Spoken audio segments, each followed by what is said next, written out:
No Hard Feelings is directed by Gene Stupinski and stars Jennifer Lawrence as Maddie. On the brink of losing her home, Maddie finds an intriguing job listing. Helicopter parents looking for someone to bring their introverted 19-year-old son out of his shell before college. She has one summer to make him a man, or die trying. I've been getting into the mood of watching more comedies in theaters, like I saw The Blackening and Joyride a few weeks ago, and they all been various levels of entertaining for me. I like Joyride a lot more than The Blackening, but still there has not been that great classic comedy that made me gut-bustingly laugh. So I was intrigued by Joyride when I saw the trailer and how it was marketed. And what do I think of the film? It was a little between the two movies. I think Joyride is still so far the better of the comedies this year, but this movie was still for the most part entertaining for what it is. I think Jennifer Lawrence does a great job in the film. I think she, in some ways, is very likable while treading a very unlikable character. I think she'll be able to balance the way her character acts very well to the point where she's not a complete douchebag, but definitely her actions are not good, and you understand why nobody, at least most people that have met her and been in a relationship with her, don't like her, as she is really terrible with holding on to a long and passionate and meaningful relationship in life. And this premise of her trying to basically be a sort of pick-me-up girl with this boy, it's weird. But the movie knows it. It pokes fun at it. And doesn't make the boy Percy, it doesn't make Percy a complete innocent and useless character who cannot take care of himself. In fact, throughout this experience, it just makes him come out of his shell even more, and the interactions these characters have, for the most part, is entertaining.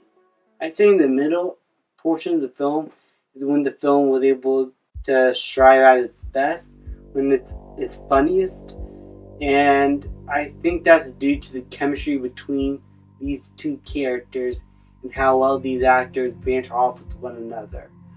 In terms of direction and filmmaking, it's kind of flat. This is a very plain looking movie, but with a budget which is surprisingly as big as it is, I think this was like a $50 million budget. It surprisingly looks cheaper than it does. This is the kind of budget that I expected something like Joyride to have. And I think that costs actually less. I think this budget mostly due to the star power of Jennifer Lawrence. And that kind of is a detriment to the film because this film does look pretty cheap at times. But it's not also that big of an issue because it's not really the point of the movie. The point is to just have these characters have funny interactions and just say a bunch of raunchy comedy. And some of it worked for me, and some of it didn't. The story is predictable, you know where it's going to go. It's mostly just the leads in that second portion of the film that I mostly enjoyed. And the first one is setting up. It's okay, it gets us going, it gives us to learn the characters. In the third act, you know, this is where it's supposed to lead to, you know how it ends. It's kind of nice how it leaves the relationship kind of open to possibilities of what's going to be like. They're not really. You know what? I'm not going to spoil it because maybe when you guys might want to watch it. It's just, this is one of those movies that I just feel like I don't need to talk about, but I do because I review movies. This just does what any comedy is supposed to do.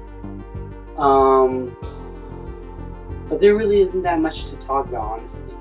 I think that's the biggest problem I'm having here. And I'm going to leave the review unedited, actually, because I'm actually struggling to think of actual things that comes up in my mind when watching this movie.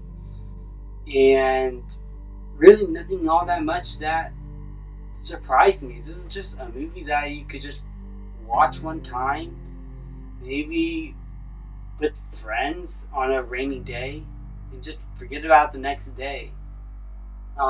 It's more entertaining than The Blackening, but this is just overall another comedy, and it really doesn't do much special. And I think I understand why comedy is sort of dying in a way, because what more can you do that hasn't been done before? I mean, we got comedies like any Jim Carrey movies or Steve Carell movies back in the early 2000s or 90s.